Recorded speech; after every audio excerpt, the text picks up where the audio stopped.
Hello' everyone, মোৰ চেনেলৰ আন এটা ভিডিঅ'লৈ আপোনালোক সকলোকে স্বাগতম জনাইছোঁ। আজি মই আপোনালোকলৈ খাজা ৰেচিপি এটা লৈ আহিছোঁ। ইয়াৰ বাবে এটা ডাঙৰ বাটিত চাহ খোৱা কাপৰ জোখাৰে 2 কাপ ময়দা লৈছোঁ, আধা চামুচ নিমখ লৈছোঁ,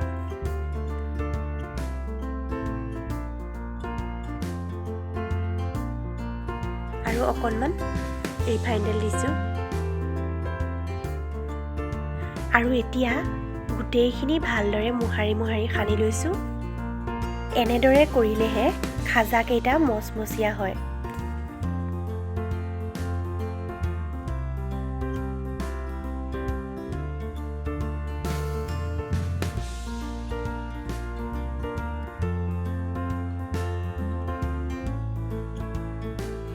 এনেকৈ হাতেৰে মুঠি মাৰি দিলে মুঠিটো ৰ'ব লাগে।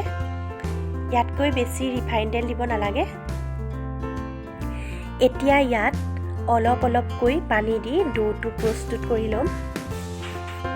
আমি ৰুটি বনাবৰ বাবে যেনেকৈ আটা মঠো তাতকৈ অলপ টান হ'ব লাগিব। ঢিলা হ'লে খাজাকেইটা ভাল নহয়, সেইকাৰণে অলপ অলপকৈ পানী দি মঠি লৈছোঁ।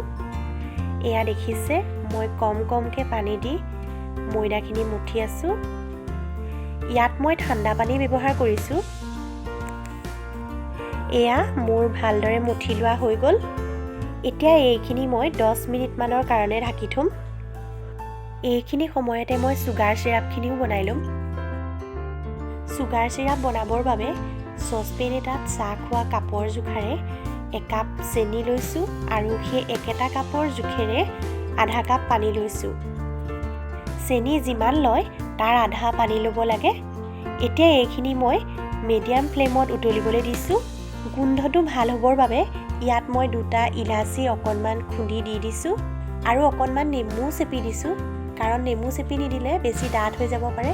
খাজাৰ কাৰণে চেনি পানীখিনি বেছি ডাঠ কৰিব নালাগে, অলপ পাতলীয়াকৈ ৰাখিব লাগে। এয়া চেনি পানীখিনি অলপ উতলাৰ পাছত এনেদৰে আঙুলি দুটাৰ মাজত লৈ চেক কৰি চাইছোঁ আৰু অলপ আঠা হওঁতেই গেছৰ ফ্লেমটো অফ কৰি থৈছোঁ।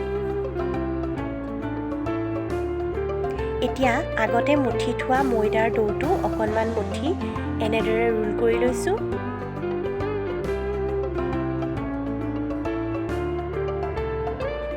আৰু এতিয়া এখন চুৰি কটাৰীৰ সহায়ত সমান ভাগত ভাগ কৰি লৈছোঁ।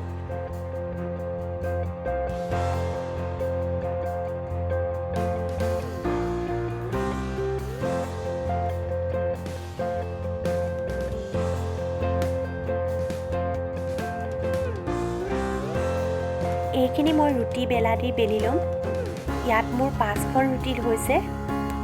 এতিয়া মই ৰুটি কেইখন বেলি ল'ম আৰু তাৰ বাবে মই অলপমান ৰিফাইন তেল লৈ লৈছোঁ আৰু অকণমান ঠাণ্ডা পানীও লৈ লৈছোঁ।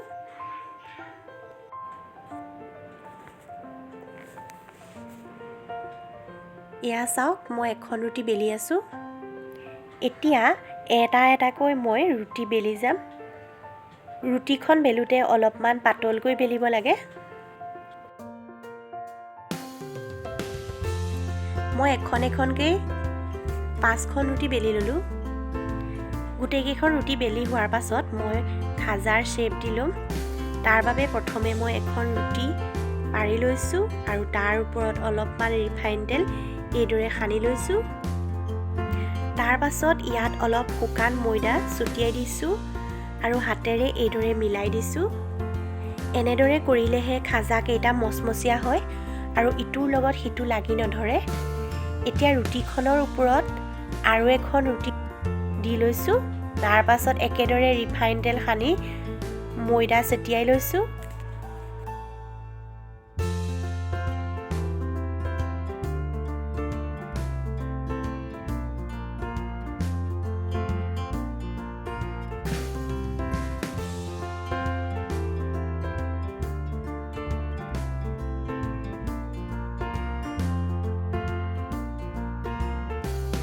একেটা প্ৰচেছতে গোটেইকেইখন ৰুটি মই জাপি লৈছোঁ।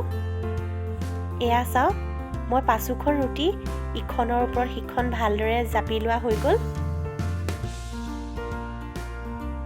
এতিয়া মই ইয়াৰ পৰা এটা ৰোল বনাব লাগিব। প্ৰথমে গোটেইকেইখন ৰুটি এটা ছাইডৰ পৰা ভালদৰে ধৰি লৈ পকাই গৈছোঁ। এয়া দেখিছে, ৰোলটো ভালদৰে বনাই ল'লোঁ। এতিয়া একেবাৰে কাষৰ ৰুটিখিনি এনেদৰে অলপমান পানী লগাই ইখনৰ ওপৰত সিখন লগাই দিছোঁ। এনেকুৱা কৰিলে ভালদৰে আঠা লাগি যাব আৰু ভাজোতে খোল খাই নাযায়। এতিয়া এই ৰোলটোৰ পৰা খাজাৰ শ্বেপ দি ল'ম।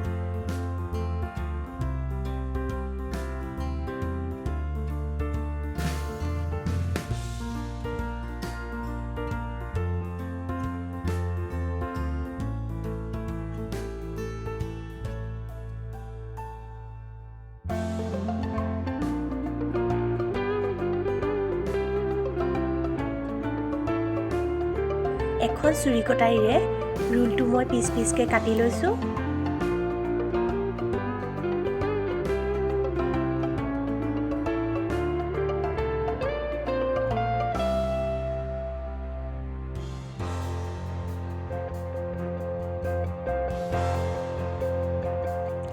এতিয়া এটা ওচৰৰ পৰা দেখুৱাইছোঁ, দেখিছেনে লেয়াৰখিনি কিমান ধুনীয়াকৈ ওলাই পৰিছে।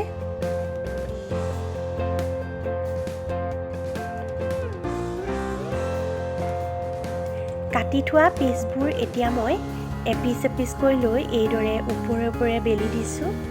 বেছি জোৰেৰে বেলিব নালাগে, বেছি জোৰেৰে বেলিলে লেয়াৰ্ছখিনি লাগি ধৰিব। এনেদৰে গোটেইখিনি মই কৰি লৈছোঁ।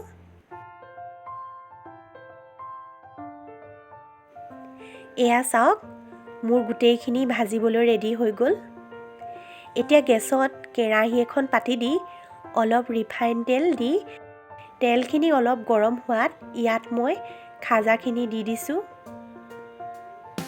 এতিয়া এইখিনি মই কম জুইতে ৰঙচুৱা হোৱালৈকে ভাজি থাকিম।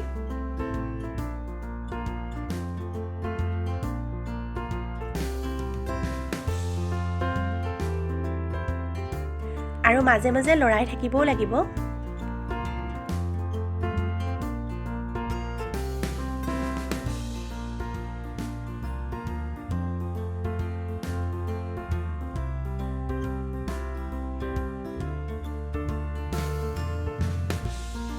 এয়া এইখিনি ভালকৈ ভাজি লোৱা হৈ গ'ল।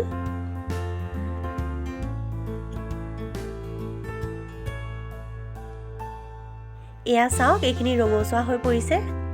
এতিয়া মই এইখিনি এখন এনেকুৱা ধৰণৰ ফুটা থকা হেতাত কাঢ়ি থৈছোঁ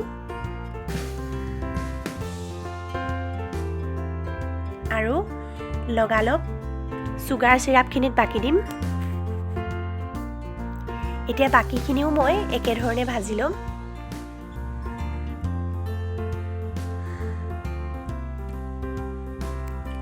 এতিয়া ভাজি লোৱা খাজাখিনি মই চুগাৰ চিৰাপখিনিত দি দিম।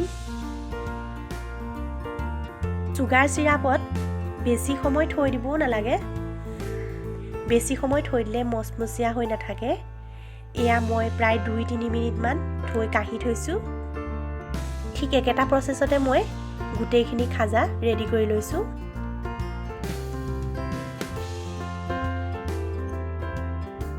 আপোনালোকে মোৰ এই খাজা বনোৱা ৰেচিপিটো চাই বাৰু কেনেকুৱা পালে? যদি ভাল পালে তেনেহ'লে ভিডিঅ'টো লাইক, কমেণ্ট আৰু শ্বেয়াৰ কৰিবলৈ নাপাহৰিব আৰু লগতে চেনেলটো ছাবস্ক্ৰাইব কৰিব।